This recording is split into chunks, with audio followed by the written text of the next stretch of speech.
What was life like during the Depression?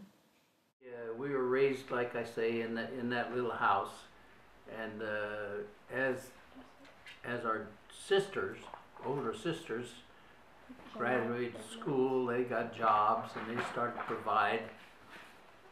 Everybody in the family provided for the subsistence of that family.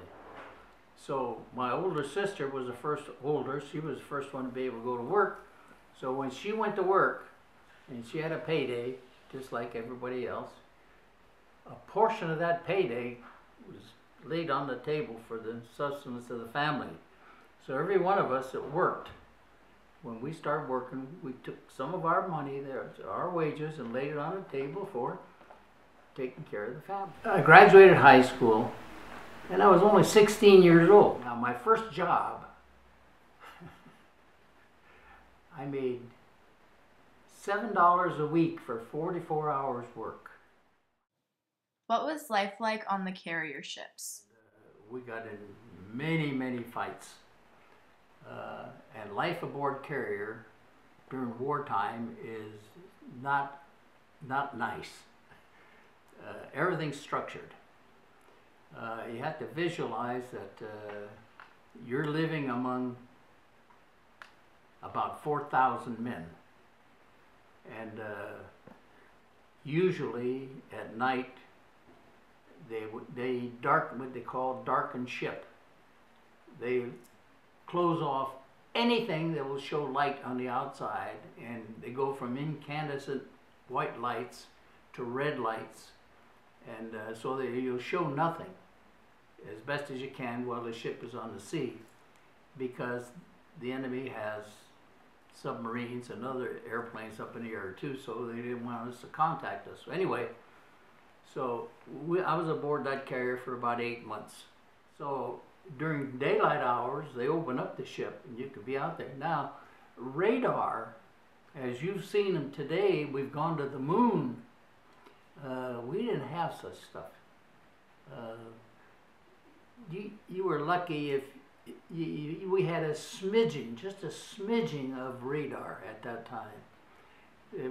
We had a screen in which we'd see a little blip on it if you weren't too far away, and the weather had to be just about right. But there was always the threat of action. There was always the threat of plain old fire. What were some accidents that occurred during the war? Accidents aboard ship were the airplanes. Now we got, say, 4,000 men aboard this ship, and you have 85 airplanes. And these men have to take care of these airplanes, and they can't just sit there. These airplanes have to be moved around, and these airplanes have breakdowns and they have to be repaired. So these guys are working, and unfortunately accidents happen. And there's been instances where we have what they call armament people who sit in the cockpit of the airplane or check the guns to see that the ammunition is properly loaded in the aircraft, and no electricity is near the aircraft.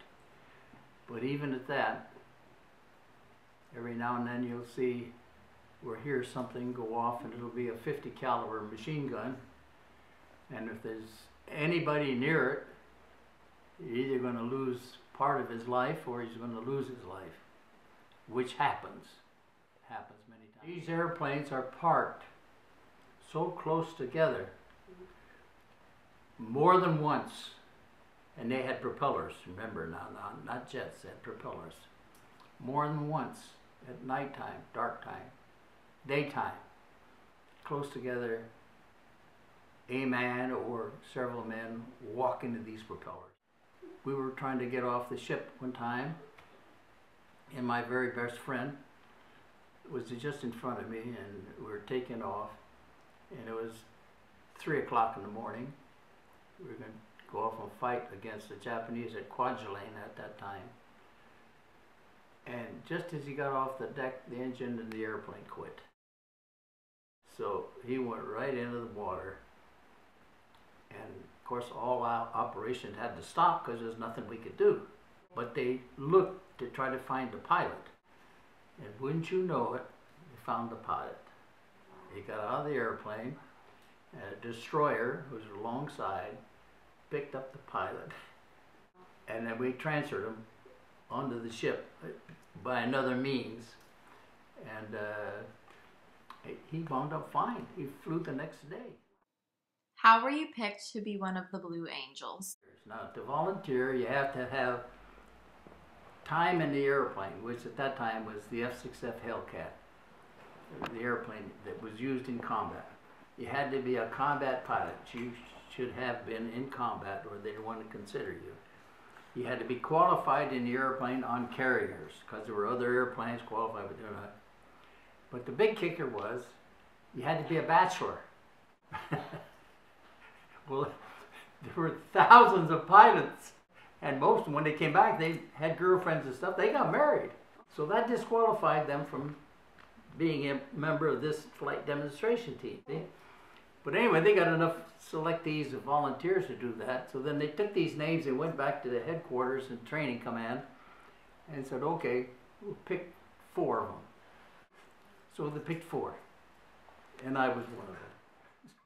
How did you come up with the name for the Blue Angels? We all got orders up to Jacksonville, Florida, and that's the birthplace of what we later on called the Blue Angels. Well, the 4 of us were sitting in the stateroom talking about, 4 of us were sitting in the stateroom talking about it. In walks the 5th guy. We had a 5th guy then. He walks in with his New Yorker magazine. Now get this, a New Yorker magazine. And he comes in, he says, hey, I've got it, I've got it. I said, you got what? And he had this magazine open. He's, look. He flips open and says, and here was about 1.5 inches tall, single column ad for a restaurant. And it was dining, cocktails, dinings, etc., called the Blue Angel. And we all agreed. You know, when we heard it, we all, that's us. That's what we want. How do you like that? This Navy flight demonstration team, the Blue Angels, is named after a saloon. What was your craziest experience while flying?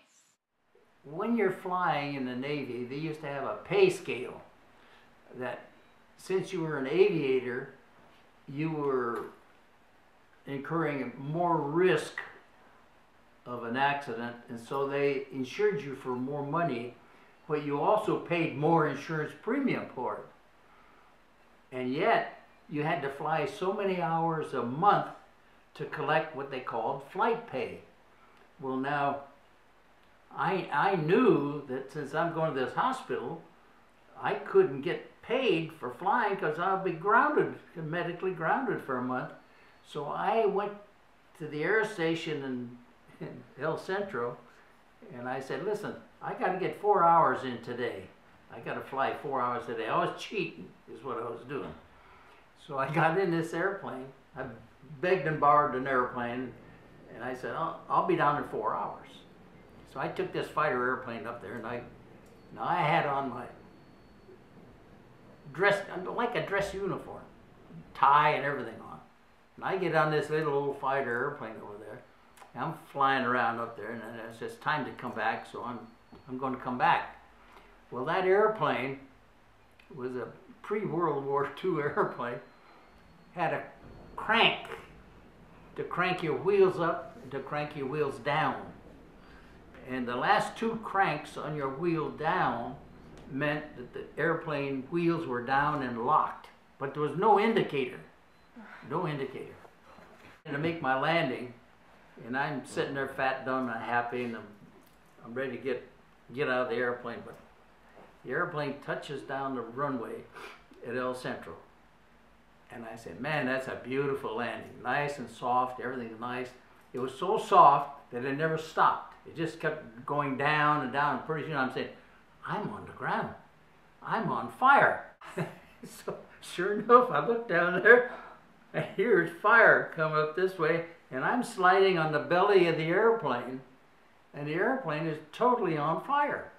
I said, man, it's hot in here. And I see this fire, and I'm not quite stopped yet, but I had sense enough that I'm getting out of that airplane before it explodes, see? So I jump out of the airplane, it's sliding somewhat, and I go over the side of the airplane, I go down in a ditch down over here. And the airplane burns. And I mean, it's burning, and my heart is going like so. And I'm saying, man, I'm going to get myself chewed out really good, because I was not supposed to fly. So, sure enough, the ambulance comes out and everything comes out, and they take me to the dispensary, the Navy dispensary there. That's the first thing you have to do. And the doctor's standing right there on the stoop, and he's looking at this flame and this smoke, and he says, well, I guess we lost our pilot there. And I tapped him on the shoulder, and I says, I'm the guy.